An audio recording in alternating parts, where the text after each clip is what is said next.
In the previous videos I've done, the chances of the wind coming directly behind it, or directly at it, or even directly from the side are very unlikely and will seldom happen. So I'll show you how to figure out how to calculate the degrees in which you should turn if the wind is coming from any direction at any speeds.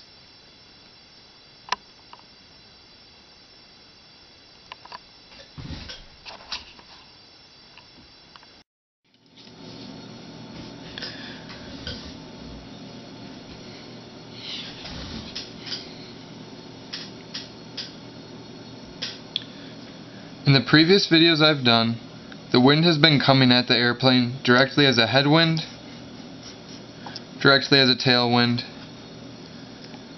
or directly as a crosswind that is blowing perpendicular to the airplane's path. The chances of any of these happening are very unlikely and will seldom happen.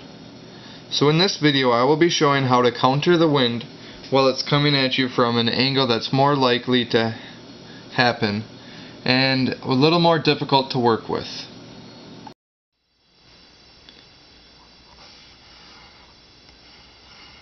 This time our airplane will be traveling 9,000 miles. An airplane will be traveling at 450 miles per hour.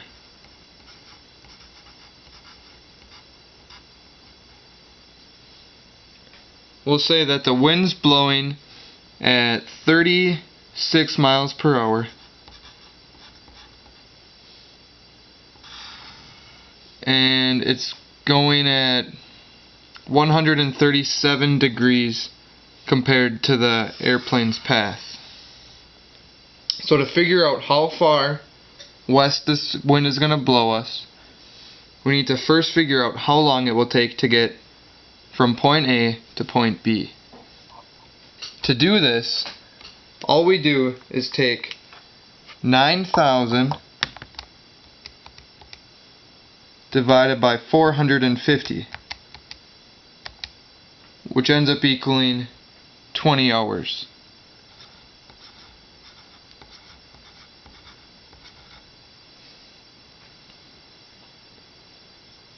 And now we know that the wind's blowing at 36 miles per hour. So for each hour, we'll go 36 miles west. So we take 20 times 36, which ends up equaling 720 miles. Really, we're going to be more down here than over here, but I just put the period. We can make this triangle based on the information that we already know. We know that this angle is 137 degrees because that's the angle that the wind is blowing compared to the plane's path of travel. We know that this is 720 miles because that's the distance that the wind will push us west. And we know that this is 9,000 miles because that's how far we want to go. To find this angle, we need to first find the length of side B. To find the length of side B, all you do is use the law of cosines.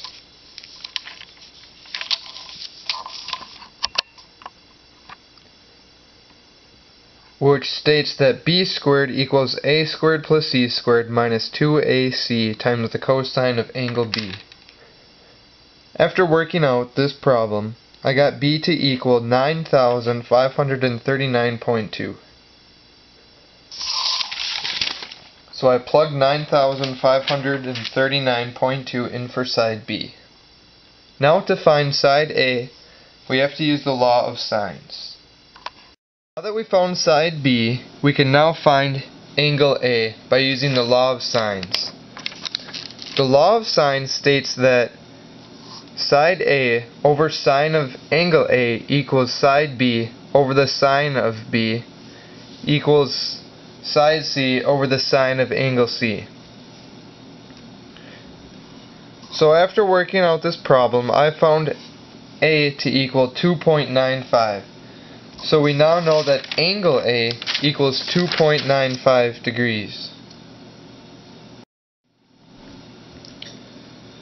Since we found angle A to equal 2.95 degrees, we now know that that's the angle that we should turn into the wind, because as we turn this many degrees into the wind, ultimately the wind will push us back to point B, where we want to be.